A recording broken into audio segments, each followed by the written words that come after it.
Hello everyone, आज की इस वीडियो में हम बात करेंगे एक व्यूअर के कमेंट पर, जिसने कुछ इस तरह का सवाल पूछा है जो ज़्यादातर लोगों की समस्या हो सकती है।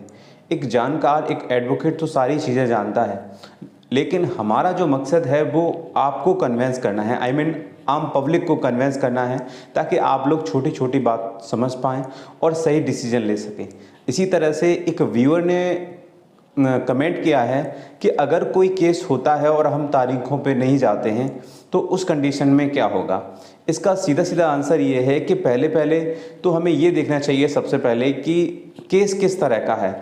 अगर हम ये नहीं जानते हैं तो इसका भी मैं एक तरीका आपको बता देता हूँ कि अगर कोई केस हुआ है और अगर वो क्रिमिनल ऑफेंस है, दीवानी से रिलेटेड है, रेवेन्यू से रिलेटेड है, ये चीज़ देखना बहुत ज़रूरी है। आपके पास जो नोटिस आ रहा है या फिर जो सम्मन आ रहा है, इसकी जानकारी आपको होनी चाहिए। अगर जानकारी नहीं है तो आपको किसी से पूछ लेना चाहिए। जो भी आपके पास पेपर आया है कोर्ट का, उसको 4 लोगों को दिखा लेना बहुत ज़रूरी है। ऐसे ही आप तो जानकारी रखते ही नहीं हैं, और अगर आप ऐसे ही किसी भी नोटिस को, किसी भी सम्मन को इग्नोर कर देंगे तो फिर आपको प्रॉब्लम हो सकती है। अब बात करते हैं कि अगर आप कोई केस हुआ है और आप अगर तारीख अटेंड नहीं करते हैं या तारीखों पे नहीं जाते हैं तो क्या हो सकता है। इसमें सबसे पहली बात यह है कि अगर आपको कोई सूचना मिलती है तो पहले ये कंफर्म कीजिए कि वो केस किससे रिलेटेड है। अगर मान लीजिए कि आपको कोई नोटिस मिला है तो कम से कम 4 लोगों को दिखा लीजिए। नोटिस कई तरीके के होते हैं। अगर कोई नोटिस प्राप्त हुआ है तो समझ लीजिए और देख लीजिए कि वो किस तरह का केस है। नोटिस से ये चीज़ समझ में आ जाती है कि ये केस किस कोर्ट में चल रहा है, किस चीज़ से रिलेटेड है, किस सेक्शन से रिलेटेड है, जिससे कि आप ये डिसाइड कर पाएंगे कि आप पर जो केस हुआ है वो किस तरह का है। फिर आप डिसाइड कीजिए कि उस केस में आपको अपेयर होना है, हाजिर होना है, नहीं होना है। अगर नहीं जाएंगे, दीवानी से रिलेटेड केस है, रेवेन्यू से रिलेटेड केस है, तो फिर केस एक्स पार्टी आदेश हो जाएगा, एक तरफा आदेश हो जाएगा। जिसने जो केस किया है जैसा वो चाहता है उसके अकॉर्डिंग आदेश हो जाएगा। क्योंकि आप अगर कोर्ट में उपस्थित नहीं होंगे, आप अपनी बात कोर्ट में नहीं रखेंगे और इसके लिए आपको सूचना भी मिल चुकी है, फिर भी आप कोर्ट में नहीं जा रहे हैं, तो कोर्ट क्या करेगा। फिर आप उपस्थित नहीं हो रहे तो कोर्ट को फिर मजबूरी में उनकी बात सुन करके उसी के हिसाब से लीगल वे में एक्स पार्टी आदेश कर देगा। तो ये चीज़ हमको समझने की ज़रूरत है। दूसरी बात यह है कि अगर कोई क्रिमिनल केस होता है, क्रिमिनल केस का मतलब है मारपीट, मर्डर से रिलेटेड, इस तरह की कोई भी केस जो पनिशमेंट की तरफ जाते हैं। एग्जाम्पल के तौर पे आईपीसी जिसमें इन्वॉल्व होती हो, सीआरपीसी जिसमें इन्वॉल्व होती हो, और सेक्शन है, कुल मिलाकर के सीआरपीसी फौजदारी के जितने भी केसेस हैं, अगर इस तरह का कोई केस आपकी इंगेज हुआ, कोई थाने में रिपोर्ट दर्ज हुई है, कोई कोर्ट से कंप्लेंट केस हुआ है, तो पहले तो ये देखें कि अगर कोई केस हुआ है और उस केस में आपको कोई सूचना मिलती है, आपको पता चल गया है कि हाँ फलाने थाने में आपके खिलाफ रिपोर्ट दर्ज हो गई है, तो आपको तारीख करने की ज़रूरत नहीं है। या फिर आपको पता चल गया है कि फलाने कोर्ट में किसी व्यक्ति ने आपके अगेंस्ट केस कर दिया है, तो आपको तुरंत जाने की ज़रूरत नहीं है। जब आपको बुलाया जाए कोर्ट में, जब आपको सम्मन आए तब आप जाएं। या फिर कई बार ऐसा देखा जाता है जब कोई एनसीआर या फिर एफआईआर थाने में दर्ज होती है तो उस पर एक प्रॉपर तरीके से इन्वेस्टिगेशन होता है और इसमें एक लंबा समय लगता है। जो बड़े मामले होते हैं उनमें चार्जशीट जल्दी लग जाती है, फाइनल रिपोर्ट जल्दी लग जाती है, और जो छोटे मोटे मामले होते हैं, मारपीट के से रिलेटेड होते हैं, इसमें लंबा एक अरसा लगता है इन्वेस्टिगेशन होने में। और इन्वेस्टिगेशन होने के बाद जब पूरा कंप्लीट इन्वेस्टिगेशन हो जाता है तो पुलिस अपनी एक फाइनल रिपोर्ट प्रस्तुत करती है कोर्ट में। वो चार्जशीट के रूप में भी कर सकती है और फॉल्स रिपोर्ट के रूप में भी कर सकती है। अगर फॉल्स रिपोर्ट के रूप में कोर्ट में फाइनल रिपोर्ट लगी है तो आपको कहीं जाने की ज़रूरत नहीं है। लेकिन अगर उस मामले की फाइनल रिपोर्ट चार्जशीट के रूप में लगी है, समझ लीजिए कोर्ट में अगर चार्जशीट लग चुकी है और ये चीज़ आप किसी भी तरह से आपको ये बात मालूम हो गई है, तो मुझे लगता है कि आपको कोर्ट में हाजिर हो जाना चाहिए। क्योंकि अगली तारीख पर कोर्ट से सम्मन जारी हो जाएंगे और किसी भी तरह से सम्मन आपको रिसीव नहीं हो पाया, आपको जानकारी नहीं हो पाई और कोर्ट में पर्याप्त तामील हो चुका है, तो मामला प्रॉब्लम क्रिएट हो सकती है। ये चीज़ समझने वाली बात है।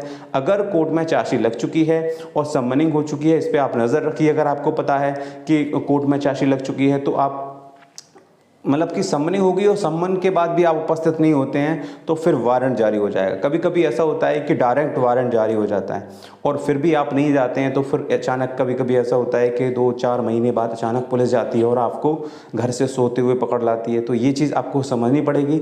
अगर क्रिमिनल केस है तो और आपको जानकारी है कि कोर्ट में चार्जशीट लग चुकी है तो फिर आपको कोर्ट में अपीयर हो जाना चाहिए, पहली बात। दूसरी बात यह है कि अगर आपने कोई एफआईआर आपके अगेंस्ट हुई और उसमें आपने जमानत करा ली, एफआईआर के आधार पे आपने जमानत करा ली, अब इधर इन्वेस्टिगेशन चल रहा है तो आपको कहीं तारीख करने की ज़रूरत नहीं है। जब कोर्ट में फाइनल रिपोर्ट लग जाए, जब चार्जशीट लग जाए और आपको ये जानकारी है कि उस मामले में चार्जशीट लग चुकी है जिसमें आप जमानत पहले ही करा चुके हैं, तो आपको कोर्ट में चाहिए, कोर्ट में जाएं और आप अपनी तारीखें करें।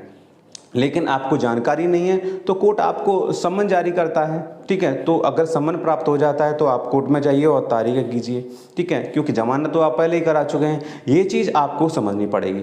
दूसरी बात यह है कि अगर कोई कंप्लेंट केस आपके अगेंस्ट हुआ है और आप इस चीज़ की जानकारी रखते हैं कि फलाने फलाने व्यक्ति ने आपके अगेंस्ट इस तरह का कोई कोर्ट से कंप्लेंट केस कर दिया है, तब भी आपको कोर्ट में जाने की ज़रूरत नहीं है, तारीख करने की ज़रूरत नहीं है, अपीयर होने की भी ज़रूरत नहीं है और अपीयर आप हो भी नहीं सकते क्योंकि अभी आपके अगेंस्ट कोर्ट से केस पड़ा है।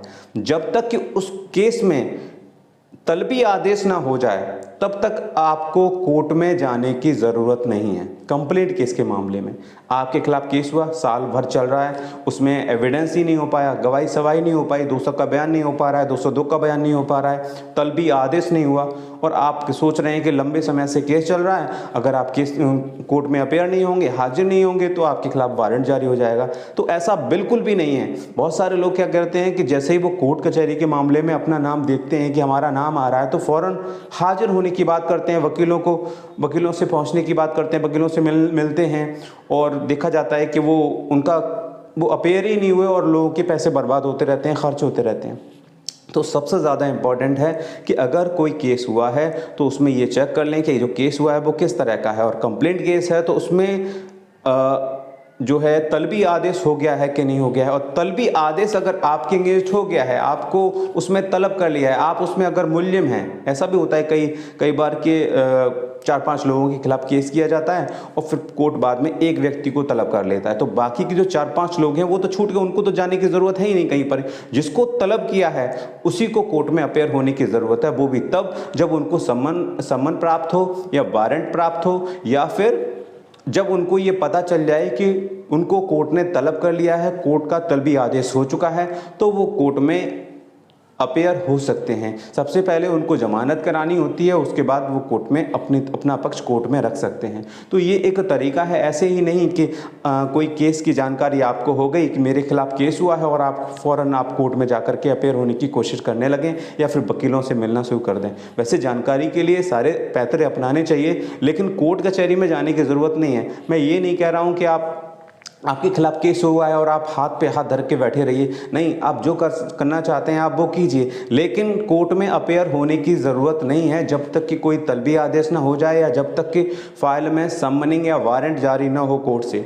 वही लोग अपेयर हों जिनके खिलाफ समन जारी हो रहा है, जिनके खिलाफ वारंट जारी हो रहा है, जिनके खिलाफ चार्जशीट लग रही है, जिनको तलब किया जा रहा है कोर्ट में, ठीक है, तभी जा कर के कोर्ट में उपस्थित हों। अगर आप ये जानकारी रखते हैं तो कोर्ट में आपको अपेयर हो जाना चाहिए। ऐसा नहीं कि सिर्फ केस हो गया और आप जा कर के कोर्ट के चक्कर काटने लगें, या फिर आपने एफआईआर के आधार पर जमानत करा ली और अब आप तारीखों की सोचने लगें, वकील से मिलने लगें, तो ये चीज़ नहीं है। एफआईआर हो गई है तो आपको वेट करना चाहिए जब तक कि चार्जशीट ना लग जाए। चार्जशीट के बाद आप अपनी तारीखें कीजिए, कोर्ट में अपेयर हुई। अगर आप अपेयर नहीं होते हैं, कोर्ट में नहीं जाते हैं, तो कोर्ट सम्मन करेगा, सम्मन पे भी आप नहीं जाते हैं तो एक समय के बाद कोर्ट वारंट जारी कर देगा, और वारंट पे भी नहीं जाते हैं तो फिर एनपीडब्ल्यू वारंट जारी हो जाएगा, नॉन अवेलेबल वारंट, ठीक है। तो वो चीज़ आपको समझनी पड़ेगी। फिर गिरफ्तारी की प्रोसेस और फिर 81-82 की कार्रवाई शुरू हो जाती है, तो वो आपको समझनी पड़ेगी। वो एक बाद का प्रोसेस है और एक लंबा प्रोसेस है, ऐसा नहीं कि फ़ौरन ये होने लगता है। इसमें सालों लग जाती हैं, 4-4 साल, 3-3 साल, 2-2 साल, इस तरह से एक लंबा अरसा लगता है, तब इस तरह की कंडीशन आती है। वैसे तो सम्मनिंग रहती है और ज़्यादातर वारंट हो जाते हैं। कभी कभी देखा जाता है 20-20 वारंट, 20-20 तारीखों के वारंट, 30-30 तारीखों के वारंट भी जो है हो जाते हैं और फाइल आगे नहीं बढ़ पाती है और लोग क्या करते हैं फिर अपनी ज़मानत करा लेते हैं और कोर्ट में तारीख करते हैं, तब तक कोर्ट जो केस की कार्रवाई है वो आगे नहीं बढ़ती है। तो ये चीज़ हमको समझनी पड़ेगी। सो ये पूरा टॉपिक था। इस टॉपिक को इस शब्द को लेकर के जो भी वो कमेंट आया था मुझको, मुझे लगता था कि इस कमेंट का जवाब एक दो वर्ड, एक दो लाइन से नहीं दिया जा सकता, इसलिए मैंने वीडियो बनाया है। अगर आपका भी कोई ऐसा सवाल है जिसको मुझे लगता है कि हाँ उस पर अगर मुझे वीडियो बनानी चाहिए तो मैं ज़रूर वीडियो बनाऊंगा, आप कमेंट कीजिए।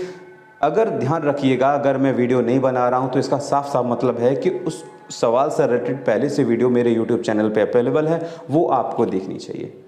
सो गाइस, ये था पूरा video. I hope you like this video. Video पसंद आया हो तो लाइक कर दीजिए, चैनल को सब्सक्राइब कर लीजिए। चलिए मिलता हूँ एक नई वीडियो के साथ, तब तक के लिए गुड बाय।